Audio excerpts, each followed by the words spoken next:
took us months of preparations, but finally we are here in Brussels launching our first edition of Zeus. In this edition we will cover the Czech presidency and their agenda. It's a very challenging time for them at the moment. And next to this we have a look at Grant Lawrence, the expert on the legislation of labeling eggs. And lastly we go to Maastricht and give you the tips and advice of how you can develop your own European career.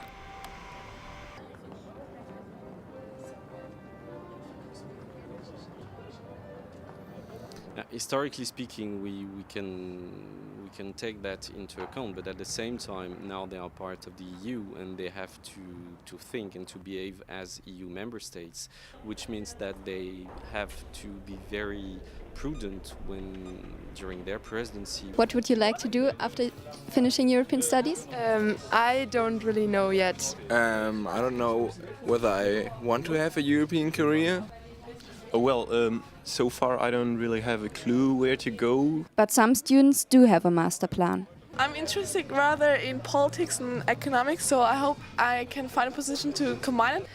Probably going into political education or doing a think tank. I don't think I want to work in Brussels, as seems to be one of the opportunities always associated with a European career. But instead I think there are many other ways to have a European career within one of the member states eventually, or also in private businesses traveling to other member states and having those intercultural contacts. One thing that is certain is that your time as a student provides an opportunity to find out what is possible. As long as I'm at the university and studying, I should also get the student life, meet some friends, make friendships and learn and broaden your horizon more or less. And then let's see what happens, because I'll have to work enough for the rest of my life. So. The master is the most important to really decide on which direction you want to go. So 2 years you can ask me again, then I will give you a definite answer, okay? Once out of university, students think that the world is in their hands. But is it really? They are not so well regarded at times, and that is a shock when you just finish your degree and you are so proud. But do not despair. Here's some advice from the ones who mastered the challenges on the European job market. Even a rotten experience will teach you a lot. Be humble, know that you have to learn, prove them wrong. Specialize yourself as soon as possible. Try to pick a specialization that you're really interested in. You learn a lot, even if you make a wrong career choice. Well, wrong in the sense of that you don't like at one point and you want to pursue a different path.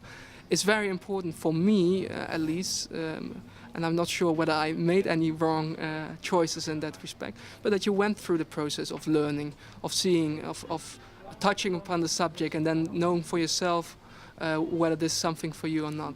Surprise them, ask the naive questions that are sometimes really the fresh look that some organizations need. The first and most important thing is be the best.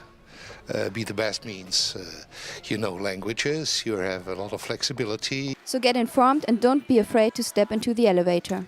It's an adventure and you can never be certain what is on the next floor. University of Maastricht organizes a series of lectures called the Jean Monnet Lectures. Last time Grant Lawrence visited Maastricht and he talks about what it takes labeling eggs in Europe.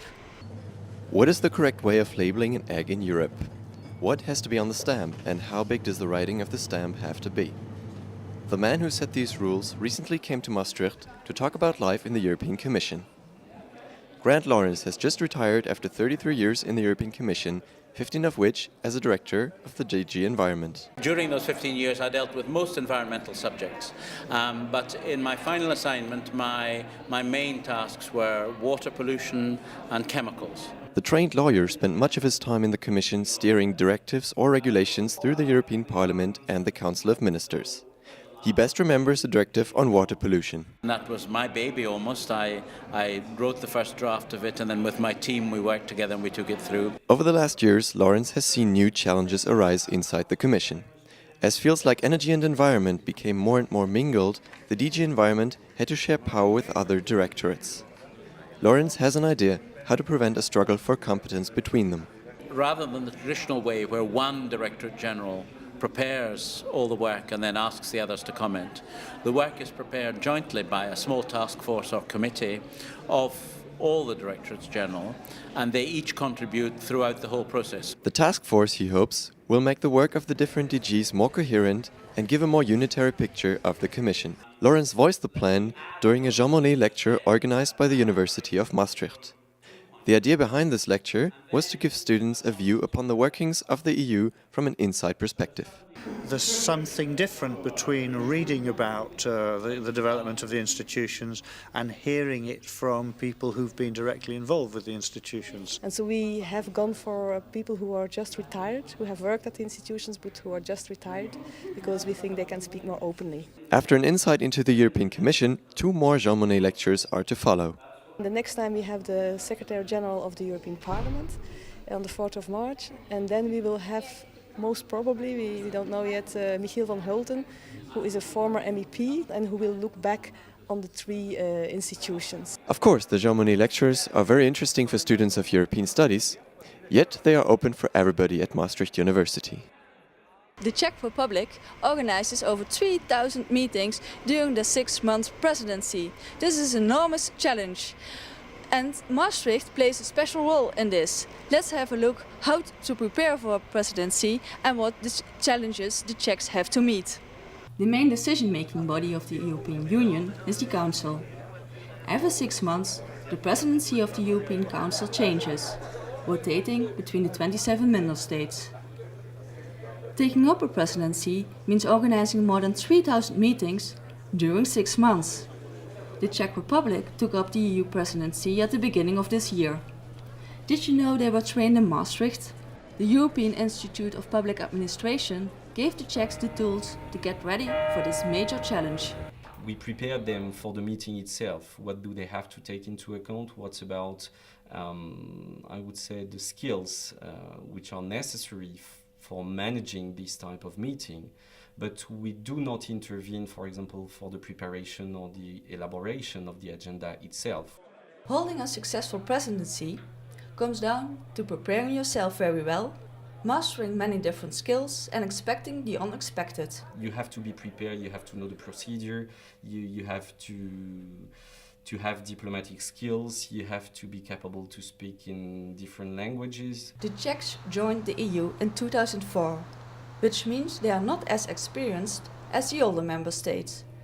Like France, we run a very strong presidency.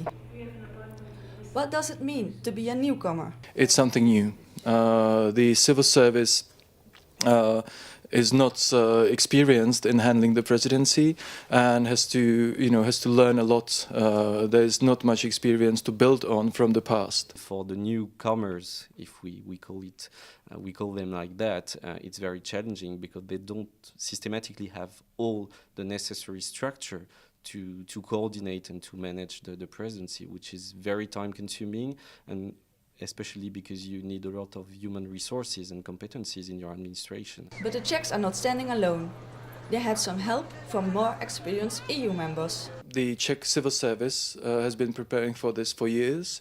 It was using the experience of our European partners, primarily France and Sweden, which held and will hold the presidency before us and after us. One important aspect of holding a presidency is one need to take into account both the outcome of the negotiations as well as the relationship between the member states. You have some member states, culturally speaking, who are more focused on the outcome itself, and they are here to find a result. End of the story, even if they have to be very straight to the point, very direct, sometimes very rude, it's not an issue.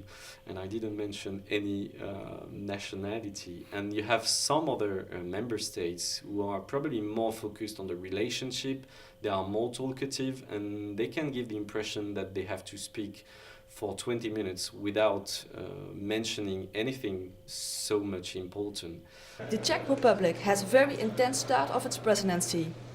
They not only have to deal with a gas dispute between Russia and the Ukraine, the financial crisis and the tumult in Gaza, but they also stirred up the general mood in the EU by unveiling their controversial artwork and tropa. The Czech Republic has fine-tuned its priorities into the so-called 3 E's. That is to say, economy, within that priority will primarily deal with the impact of the financial crisis and the ways for Europe to mitigate it. Then energy, that is the energy security, which has come into even more prominence after the recent gas crisis to do with the dispute between Russia and Ukraine. And finally, the third E is Europe and the world, that is to say, external relations and enlargement. 2 out of 3 of those priorities are linked to current international crises. So, as prepared as you are, always expect the unexpected during your presidency. And with regard to the style of holding a presidency, every EU member state has to develop its own style. So what about the style of the Czechs? This public perception of the Czech Republic from abroad is sometimes misleading. Although it's true that the Czechs are realists, are pragmatists. They want to see results and solutions rather than a lot of talk. Every presidency is unique. The Czechs seem to be well prepared, but let's see what the next 6 months will bring. That's it for this edition. Thanks for watching and see you next time.